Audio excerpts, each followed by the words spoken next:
జ్ఞానం మీ భవిష్యత్తును నిర్మిస్తుంది. డిజిటల్ ప్రపంచంలో మీ విజయానికి మార్గదర్శి. ఇక్కడ మీరు నేర్చుకుంటారు, ఎదుగుతారు. Digital path with Ajay.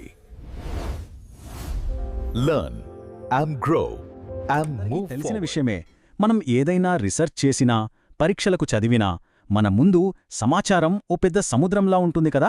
వందల పేజీల పీడిఎఫ్లు, మనం రాసుకున్న నోట్స్, ఆర్టికల్స్, వీటన్నిటినీ మేనేజ్ చేయడం ఎంత కష్టమో. ఈ ఇన్ఫర్మేషన్ ఓవర్లోడ్ మనల్ని అసలు ముందుకు కదలనివ్వదు. మరి ఈ సమస్యకు ఒక సరికొత్త టెక్నాలజీతో పరిష్కారం దొరికితే ఎలా ఉంటుంది? ఒక్కసారి మనల్ని మనం ప్రశ్నించుకుందాం. మన దగ్గరున్న స్టడీ మెటీరియల్, ఆ పెద్ద పెద్ద డాక్యుమెంట్లు, చిందరవందరగా ఉన్న నోట్స్, ఇవి మనకు సహాయం చేస్తున్నాయా లేక మనల్నింకా కన్ఫ్యూజ్ చేస్తున్నాయా? అసలు విషయమేంటంటే, ఒక్కొక్కసారి ఆ ముఖ్యమైన పాయింట్ ఎక్కడుందో వెతకడానికే గంటలు గంటలు టైం పట్టేస్తుంది. ఇది మనలో చాలామంది ఎదుర్కొనే ప్రాబ్లమే కదా. అయితే ఈ సమస్యకు ఇప్పుడొక అద్భుతమైన పరిష్కారం వచ్చింది. మన డాక్యుమెంట్స్ నుంచే మనం నేర్చుకోటానికి, వాటితో మాట్లాడటానికి కూడా ఒక తెలివైన మార్గం. దాని పేరే నోట్బుక్ LM. గుర్తుపెట్టుకోండి, ఇది జస్ట్ ఒక టూల్ మాత్రమే కాదు, మనం నేర్చుకునే పద్ధతిని పూర్తిగా మార్చేసే ఒక కొత్త విధానం. సరే, అసలు ఈ నోట్బుక్ LM అంటే ఏంటి? దీని గురించి కొంచెం వివరంగా చూద్దాం. ఇది ఒక AI పవర్డ్ టూల్. ఇక్కడ LM అంటే లాంగ్వేజ్ మోడల్ అని అర్థం. దీని స్పెషాలిటీ ఏంతో తెలుసా? మీరు దీనికి ఏ డాక్యుమెంట్స్ అయితే ఇస్తారో, అంటే మీ పీడిఎఫ్లు, మీ నోట్స్, వెబ్ పేజీలు, ఏదైనా సరే, అది కేవలం వాటిపై మాత్రమే ఒక ఎక్స్పర్ట్ లాగా మారిపోతుంది. ఇప్పుడు చాలా చాలా ముఖ్యమైన పాయింట్. ఇది మళ్ళీ చెప్తున్నా, కేవలం మనం ఇచ్చిన సోర్సెస్ నుంచే నేర్చుకుంటుంది. దీన్నే సోర్స్ గ్రౌండెడ్ ఫీచర్ అంటారు. అంటే ఇతర AI చాట్బాట్లలాగా ఇంటర్నెట్ మొత్తం వెతికి సమాధానాలివ్వదు. దీనివల్ల ఉపయోగమేంటి? తప్పుడు సమాచారం, అంటే మిస్ఇన్ఫర్మేషన్ వచ్చే ఛాన్సే లేదు. ఇది నిజంగా ఒక గేమ్ చేంజర్. ఓకే, థియరీ బాగుంది. మరి ఈ టూల్ని ప్రాక్టికల్గా మన చదువుకి, రీసెర్చ్కి ఎలా వాడొచ్చో చూసేద్దామా? ఊరికే పేజీలు తిప్పడం కాకుండా మన స్టడీ మెటీరియల్తో యాక్టివ్గా ఎలా నేర్చుకోవచ్చో ఇప్పుడు తెలుసుకుందాం. ఇది వాడటం చాలా చాలా సింపుల్. Just 3 steps.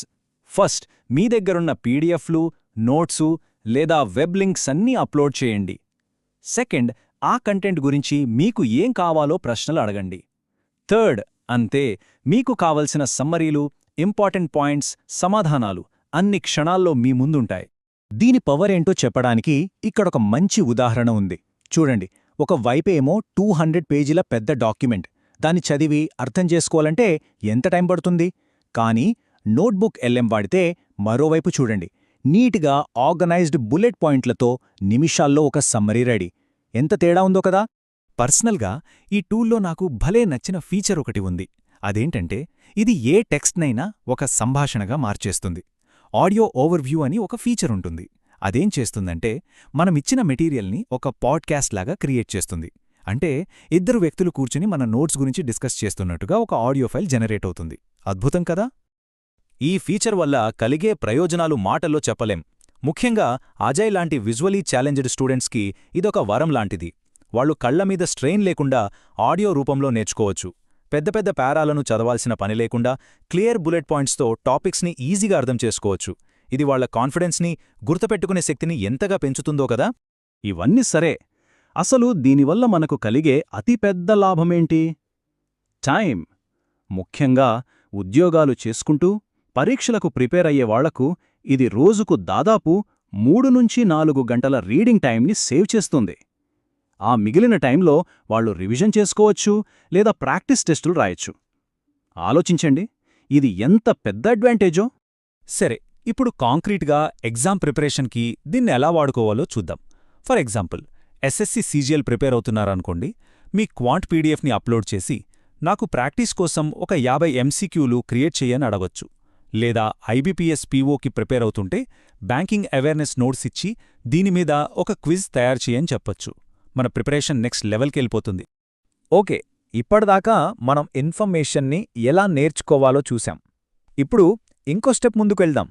మనం నేర్చుకున్న ఈ జ్ఞానాన్ని కంటెంట్గా మార్చి దాని ద్వారా డబ్బులు ఎలా సంపాదించవచ్చో తెలుసుకుందాం. ఇంట్రెస్టింగ్గా ఉంది కదా. యూట్యూబ్ లాంటి ప్లాట్ఫామ్ల కోసం వీడియోలు చెయ్యాలనుకునే వాళ్లకు ఇది ఒక వరం. ప్రాసెస్ చాలా సింపుల్. ముందుగా మీ రీసెర్చ్ మెటీరియల్ని అప్లోడ్ చెయ్యండి. దాన్ని బేస్ చేసుకుని ఒక వీడియో స్క్రిప్ట్ జనరేట్ చేయమని అడగండి.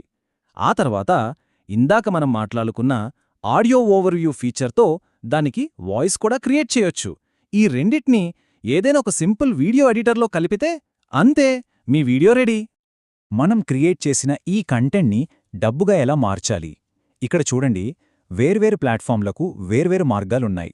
యూట్యూబ్లో యాడ్సెన్స్, ఫేస్బుక్లో ఇన్స్ట్రీమ్ యాడ్స్, ఇన్స్టాగ్రామ్లో ఎఫిలియేట్ లింక్స్, ఇలా ప్రతి ప్లాట్ఫామ్లో మానిటైజేషన్ స్ట్రాటజీస్ ఉంటాయి. ఇవే కాకుండా ఇంకా కొన్ని క్రియేటివ్ ఐడియాస్ కూడా ఉన్నాయి. మీరు స్టూడెంట్స్ దగ్గర ఫీజు తీసుకుని వాళ్ళ పీడిఎఫ్ల్ని సమ్మరైజ్ చేసి ఇచ్చే సర్వీస్ స్టార్ట్ చేయొచ్చు. లేదా కాంప్లెక్స్గా ఉండే గవర్నమెంట్ నోటిఫికేషన్లను సింపుల్గా వివరించే ఒక యూట్యూబ్ ఛానల్ పెట్టొచ్చు. ఇంకా చెప్పాలంటే విజువల్లీ ఛాలెంజ్డ్ స్టూడెంట్స్ కోసం ఒక ఆడియో స్టడీ ఛానల్ ప్రారంభిస్తే అది చాలామందికి ఉపయోగపడుతుంది, చాలా యునీక్గా కూడా ఉంటుంది. సరే, మనం ఇప్పటిదాకా దీని గొప్పతనం గురించే మాట్లాడుకున్నాం. కానీ ఏ టెక్నాలజీ అయినా పర్ఫెక్ట్ కాదు కదా. ప్రతి టూల్కి కొన్ని ప్లస్లతో పాటు మైనస్లు కూడా ఉంటాయి.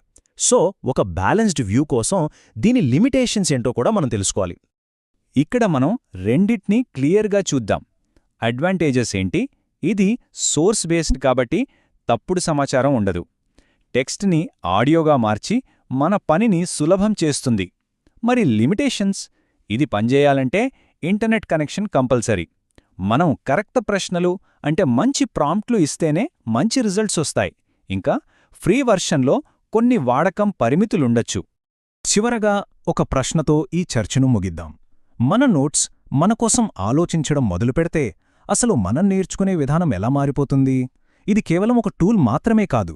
భవిష్యత్తులో మనం జ్ఞానాన్ని ఎలా స్వీకరిస్తాం, ఎలా పంచుకుంటాం అనేదానికి ఇదొక చిన్న ఉదాహరణ. దీని గురించి ఒక్కసారి ఆలోచించండి.